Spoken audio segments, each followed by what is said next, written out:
Let me now introduce TMC leader and TMC MP Derek O'Brien. He's now with us. Mr. O'Brien, thank you so much for speaking to NDTV.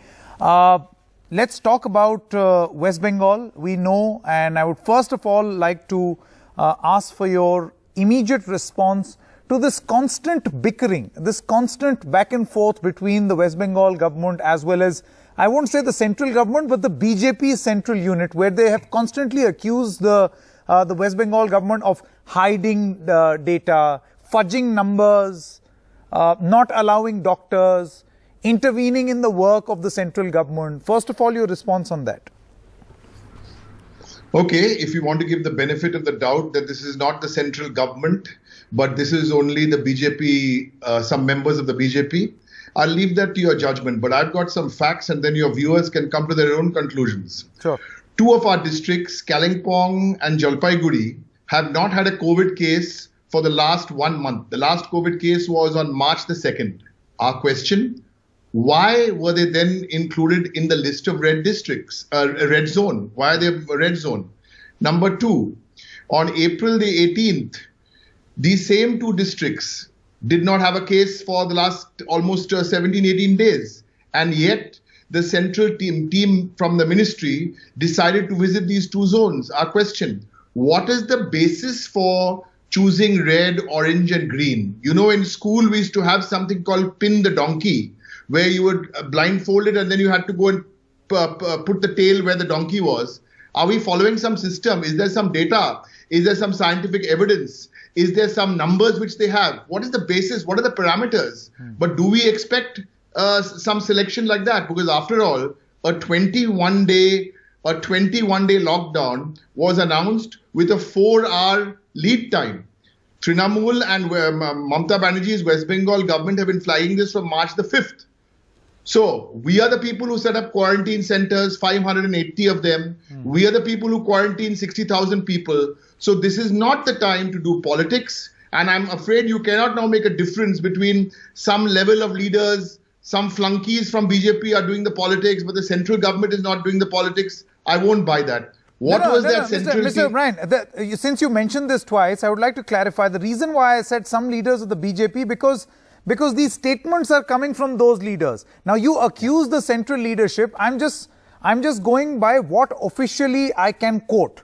That's my position. I thought I should clarify. Fair enough. Yeah. I think that's absolutely fair enough. You know, it's like there are so many other facts. How from four zones we understand, and we're doing all it takes in those 4 zones. And that's why we were prepared right through March. We only had 2 testing centers in March. Those 2 testing centers have gone up to now 14 testing centers.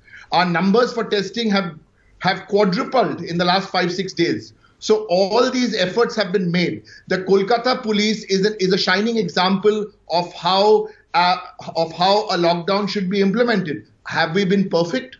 Of course we haven't been perfect. But I think, Mr. Upadhyay, there's a bigger issue here.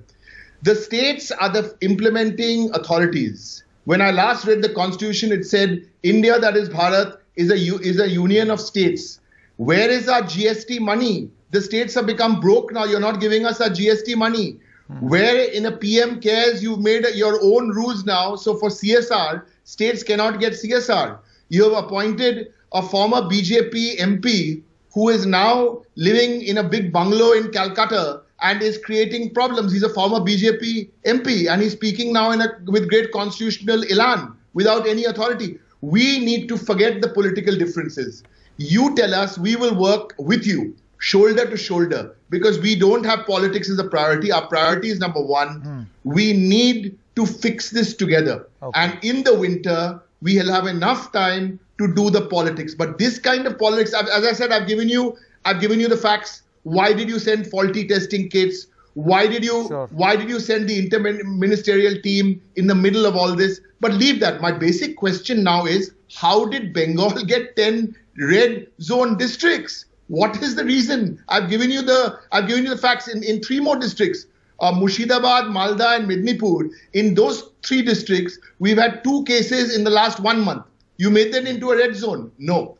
But I think, as your reporters were reporting, the states have to take the responsibility. We will do the dirty work. We will implement this. We've understood what's going on in the last 5 or 6 weeks. The states have to do the dirty work. The center will take the credit. That's okay. Let whoever take the credit, it doesn't matter.